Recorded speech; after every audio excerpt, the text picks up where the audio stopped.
Dès le début, j'ai senti quelque chose d'étrange dans cette réunion. Tout d'abord, elle a commencé trop tard. Et elle a été annoncée à la dernière minute. Puis après, tous les services de protection n'étaient pas autorisés à entrer dans la salle où se tenait cette réunion. La liste des invités n'a pas été enregistrée. Et nous, on nous a dit de ne pas faire un enregistrement vidéo de cette réunion. Chers amis, bonjour à tous. Aujourd'hui, je souhaitais vous partager un sujet assez délicat qui concerne le fort de Brégançon. Avec la venue de Macron cet été dans ce fort, une polémique assez importante qui tourne autour de ce qu'il a pu se passer autour de ce fort. Vous avez entendu la première partie de ce témoignage que je vais vous passer en intégralité, qui est la base, le départ de toutes ces questions que l'on se pose. Et en plus de ça, il y a quelques éléments supplémentaires que je vais pouvoir vous partager avec un descriptif des personnages. Et c'est ça qui est le plus important, d'avoir un descriptif de tous ces personnages.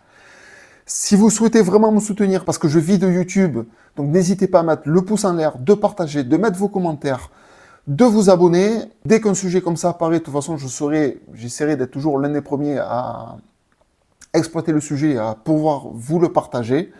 Donc n'hésitez pas, ça aide ma chaîne à évoluer, à avancer, et c'est un grand service que vous me donnez. Merci à vous. Alors, le fort de Brégançon, on va commencer dans l'ordre des choses, tout simple. Chaque année, Emmanuel Macron et sa femme se rendent au fort de Brégançon pour passer les vacances d'été. Cette année, en 2025, il est arrivé que je ne vous dise pas de bêtises, il est arrivé le lundi 4 août 2025 au fort de Brégançon pour ses vacances. Je vous mets des incrustations. Ce lundi 4 août, la patrouille de France survolait le site en clin d'œil au président Emmanuel Macron venu s'y installer pour ses vacances. Donc, c'est annuel, comme beaucoup de présidents de par le passé. C'est pas le premier à aller passer ses vacances au fort de Brégançon, à s'y retrouver. Il se trouve au fort de Brégançon et je vous mets une petite incrustation supplémentaire qui vous permet de voir un petit peu la sécurité qui se trouve à cet endroit-là. Voilà, avec cette image. Un lieu hautement sécurisé. Depuis 7 ans, les balades maritimes de latitude verte permettent d'approcher le site tout en racontant son histoire, mais l'approche est strictement encadrée. Toute l'année, une zone d'exclusion maritime est délimitée par des bouées. Quand le président est présent, un arrêté préfectoral élargit encore cette zone jusqu'à 400 mètres environ, explique Nicolas Bonnet. Donc, vous apercevez que c'est un lieu hautement sécurisé. Que même pas un drone ne pourrait le survoler. On ne peut pas savoir ce qui s'y passe dedans. Il y a une sécurité vis-à-vis de la présence du chef de l'État. Et donc, ça légitime le fait qu'on ne puisse pas savoir ce qui se passe à l'intérieur. Donc, le 4 août, Macron arrive pour ses vacances au fort de Brégançon. Les vacances s'écoulent. Et le 28 août, il décide d'organiser une réception d'invités importants et qu'il faudrait des mesures supplémentaires pour assurer la sécurité du fort. Alors, pour ce 28 août 2025, les invités sont en premier lieu le chancelier allemand Friedrich Merz, qui a été invité durant la journée, et on n'en sait pas plus. Je ne peux pas donner d'affirmation en ce qui concerne cette personne. On n'a pas d'exactitude sur l'arrivée et l'heure de départ du chancelier allemand Friedrich Merz. Mais ce que l'on sait, c'est que ce jour-là, il est venu à la réception organisée par Emmanuel Macron. Étaient invités aussi, entre autres, Jacques Lang et Claude Lévesque, des personnes dont Jacques Lang, vous le connaissez sans doute, mais je vais vous donner un descriptif de chacun d'eux. Ça va vous aider à comprendre ce qui se passe dans le fort de Brégançon. Premièrement, Jacques Lang. Donc, vous le connaissez tous. J'ai un petit post à vous partager. L'ancien ministre de la Culture avait signé une tribune en 1977 défendant 3 personnes accusées de pédophilie. Elle revendiquait un consentement possible pour des mineurs de 13 ans. C'est un article parmi tant d'autres parce que vous savez ce qui plane autour de Jacques Lang, c'est quelqu'un qui est toujours orienté tout autour de, je ne peux pas dire le mot, mais tout autour de philie, de cette chose de philie. C'est quelqu'un qui est connu dans le milieu, quelque part. Donc Jacques Lang, le sort est jeté. Et ensuite, Claude Lévesque. Alors Claude Lévesque, voici sa photo. Et avec Claude Lévesque, par exemple, un premier article que je vous partage. L'artiste Claude Lévesque mis en examen pour VIOLence LS sur des mineurs. 2 frères originaires de la Nièvre disent avoir subi ou agression de la part du plasticien alors qu'ils étaient adolescents. Ils ont porté plainte. Ça, c'est le premier article du Monde. Et deuxième article, un autre article. Violence. Le plasticien Claude Lévesque accusé de criminalité. Star française de l'art contemporain, le plasticien de 68 ans est accusé de VIOLS par le sculpteur Laurent Follon qui déclare dans Le Monde avoir été victime dès l'âge de 10 ans et jusqu'à ses 17 ans dans les années 80. Donc voilà, c'est 2 exemples qui vous montrent qui sont ces personnages. Et vous comprenez bien que ce sont des gens qui proviennent de même milieu, si vous comprenez ce que je veux dire. Ensuite, ce qui a mis le feu aux poudres par rapport à toute cette histoire, voilà, c'est un article qui est en premier lien dans la description, dzalgérie.com, qui se permettent de dire des choses, pourquoi en Algérie on se permet de parler et pourquoi aucun média français ne relaie ce type d'informations. Pourquoi ? Pourquoi tant de facilité en Algérie ? Pourquoi pas ici ? Peut-être des choses à reprocher, des choses à cacher, des choses qu'on ne voudrait pas qu'ils ne soient divulguées à la population, et qui fait qu'en Algérie, on peut se permettre un peu tout ce qu'on veut. Ceci dit, l'article est bien présent. Et avant de vous montrer la vidéo, le témoignage de la personne qui a mis, comme je viens de le dire, les feux aux poudres, je vais vous lire le texte de cet article. Alors, l'île d'Epstein à la française, que se passe-t-il derrière les portes closes du fort de Brégançon ? Un ancien membre de la garde présidentielle a fait des révélations choquantes sur une soirée privée organisée par le président français Emmanuel Macron au fort de Brégançon.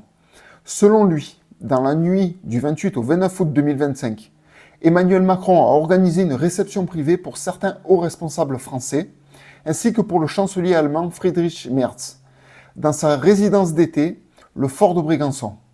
Selon le témoin oculaire, des enfants ont été amenés dans la salle où se trouvaient les invités. 5 enfants âgés de moins de 12 ans, 3 filles et 2 garçons. On entendait de temps en temps des cris, des pleurs d'enfants, des gémissements, de la musique. Quand les enfants ont été sortis de la salle vers 4 heures du matin, leur visage était gonflé par les larmes. Le fort de Brégançon est une forteresse médiévale située à 35 mètres au-dessus du niveau de la mer, sur une île près de la Côte d'Azur. Depuis de nombreuses années, cette forteresse est le lieu de villégiature privée du président français Emmanuel Macron. Aucun autre président français n'a passé autant de temps dans cette forteresse. Ali, ancien membre de la garde présidentielle qui a servi au fort cet été, a fait une révélation choquante sur ce qui se passe derrière les portes closes du fort. À la demande de l'informateur, son nom réel et sa voix ont été modifiés. Voici la déclaration complète du témoin. J'ai consacré toute ma vie au service des forces armées françaises. Ces 2 dernières années, j'ai servi dans l'unité GSPR, qui est chargée de la protection du président et de son entourage. Cet été, j'ai été envoyé pour surveiller le fort de Brégançon pendant les vacances estivales du président Macron. Ce que j'y ai vu dans la nuit du 28 au 29 août 2025 m'a poussé à quitter l'armée et à partir en Algérie, la patrie de mon grand-père. J'ai pris mon service de nuit le 28 août. Mon chef m'a informé que le président Macron préparait la réception d'invités importants et qu'il faudrait prendre des mesures supplémentaires pour assurer la sécurité. Vers 23 h, les invités ont commencé à arriver au fort. J'avais déjà vu certains d'entre eux au fort lors de réceptions organisées par le président Macron. D'autres, je les voyais pour la première fois. Parmi les invités, j'ai reconnu Jacques Lang et Claude Lévesque qui étaient déjà venus. Alors, entre autres, bien sûr, la liste, il n'y a pas eu de liste. C'était des invitations discrètes, secrètes. Donc, comme cette personne a reconnu ces personnalités, nous avons les noms, ainsi que le chancelier allemand Friedrich Merz. Mais à part ça, il y a de nombreuses personnalités qui étaient présentes et dont nous n'avons aucune information. L'un des invités était le chancelier allemand Friedrich Merz, qui avait effectué une visite officielle au fort de Brégançon plus tôt dans la journée. Voilà. Mais on ne sait pas s'il est parti plus tard, s'il est parti le lendemain. Il n'y a pas l'info. Donc, en fait, je ne fais que transmettre les infos parce que il faut absolument pas que je prenne pour mon compte ce type de propos parce que n'importe qui utilise ces propos-là peut avoir beaucoup d'ennuis. C'est ce que je souhaiterais éviter. Alors, dès le début, cette réception avait quelque chose d'étrange. Elle a commencé trop tard. Elle a été annoncée à la dernière minute. Les agents de sécurité n'étaient pas autorisés à entrer dans la salle où se tenait la réunion. La liste des invités n'a pas été enregistrée et on nous a ordonné de ne pas faire d'enregistrement vidéo de la réunion. Mais je ne pouvais pas m'attendre à ce qui s'est passé ensuite. Des enfants ont été amenés dans la salle où se trouvaient les personnes réunies. 5 enfants âgés de moins de 12 ans, 3 filles et 2 garçons. Ils ont également été amenés dans une voiture aux vitres teintées. Ils avaient l'air effrayés. J'étais choqué. Pourquoi des enfants se trouvaient-ils à cette réunion si tardive? J'ai regardé mon collègue, mais il a seulement soupiré et haussé les épaules. Tout le monde se comportait comme si tout allait bien. Je n'ai pas vu ce qui se passait derrière les portes closes, mais je sais que c'était quelque chose d'horrible. De temps en temps, on entendait des cris, des pleurs d'enfants, des gémissements et de la musique. Quand les enfants ont été sortis de la salle vers 4 heures du matin, leur visage était gonflé par les larmes. Cette scène ne me sortait pas de la tête. J'ai essayé d'en parler à mes collègues, mais ils détournaient le regard et restaient silencieux face à mes questions. Pendant 2 semaines, j'ai essayé de continuer à faire mon travail comme avant, mais je n'ai pas pu. J'ai pris la décision de quitter mon poste et de partir de ce pays. Je ne voulais pas en parler, ma famille est restée en France. Il pourrait avoir des problèmes, mais j'ai compris que je ne pouvais plus garder le silence. Ces gens doivent être traduits en justice. Jack Lang est un homme politique français de 86 ans, membre du Parti socialiste français. Il est actuellement président de l'Institut du monde arabe. Il a déjà effectué une visite officielle au Maroc avec le président français Emmanuel Macron. Claude Lévesque, artiste français de 67 ans, membre du cercle proche du président Macron, a vu ses œuvres utilisées pour la décoration du bureau présidentiel au Palais de l'Élysée. Il convient de noter que Jack Lang et Claude Lévesque, personnes proches du président Macron, ont déjà été impliqués dans une série de scandales liés à la et aux violences sur mineurs. Le chancelier allemand Friedrich Merz s'est rendu en visite officielle au fort de Brégançon ce 28 août, où il a tenu une réunion publique avec le président Macron.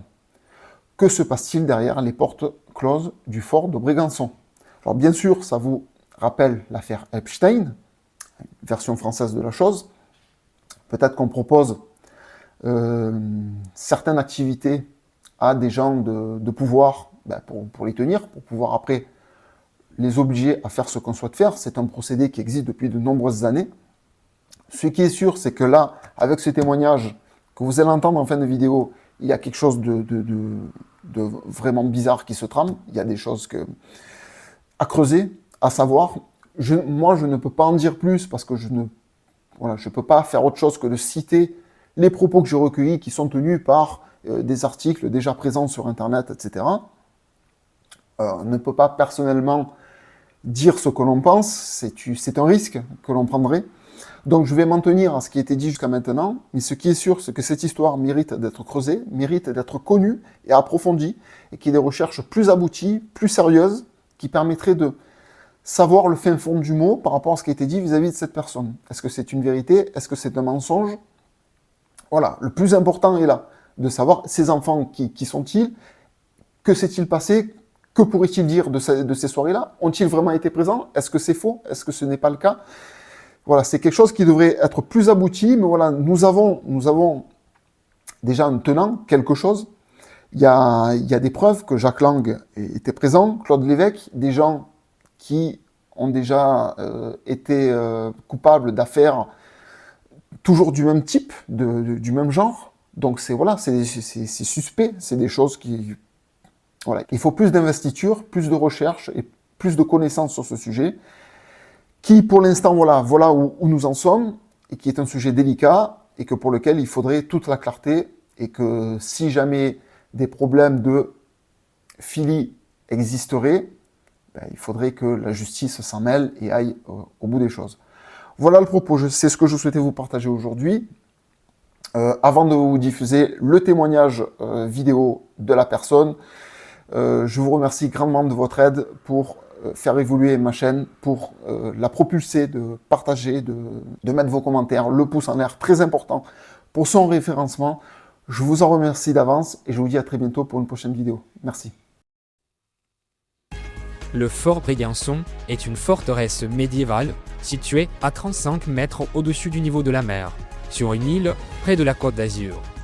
Depuis plusieurs années, cette forteresse est le lieu de repos privé du président français Emmanuel Macron. Aucun autre président français n'a passé autant de temps dans cette forteresse. Ali, ancien membre de la garde présidentielle qui a servi au fort cet été, a fait une révélation choquante sur ce qui se passe derrière les portes closes du fort. À la demande de l'informateur, son vrai nom et sa voix ont été modifiés. Et si je ne me trompe pas, c'est vers 23 heures que les invités ont commencé à arriver au fort. Certains d'entre eux, je l'ai déjà vu auparavant lors des réceptions organisées par le président Emmanuel Macron, mais d'autres, je les voyais pour la première fois. Parmi les invités, j'ai reconnu Jacques Lang, aussi j'ai reconnu un autre mec qui s'appelle Claude Lévesque. Ces deux gars-là, ils sont déjà venus auparavant. Aussi, il y avait le chancelier allemand Frédéric Merz qui est arrivé un peu plus tôt avec une visite officielle au fort Brégançon. Dès le début, j'ai senti quelque chose d'étrange dans cette réunion. Tout d'abord, elle a commencé trop tard. Et elle a été annoncée à la dernière minute. Puis après, tous les services de protection n'étaient pas autorisés à entrer dans la salle où se tenait cette réunion. La liste des invités n'a pas été enregistrée. Et nous, on nous a dit de ne pas faire un enregistrement vidéo de cette réunion. Les enfants, Wallah, c'était des enfants. Moi, j'ai vu 3 filles et 2 garçons qui n'avaient même pas 12 ans. Ils étaient amenés dans une voiture avec des vitres teintées. Moi-même, j'ai vu leur visage effrayé. Et à ce moment-là, je me suis dit, mais qu'est-ce que ces enfants font ici, à cette heure tardive? J'ai même posé cette question à mon collègue qui ne m'a pas répondu. Mais pour être honnête avec vous, je n'ai pas vu ce qui s'est passé à l'intérieur, mais je suis sûr, même certain, que quelque chose d'horrible s'est passé, car de temps en temps, j'entendais des cris, des pleurs d'enfants, des gémissements, de la musique. Et les enfants sont sortis vers 4 heures du matin. J'ai vu leur visage gonflé, j'ai vu les larmes sur leur visage, vous imaginez?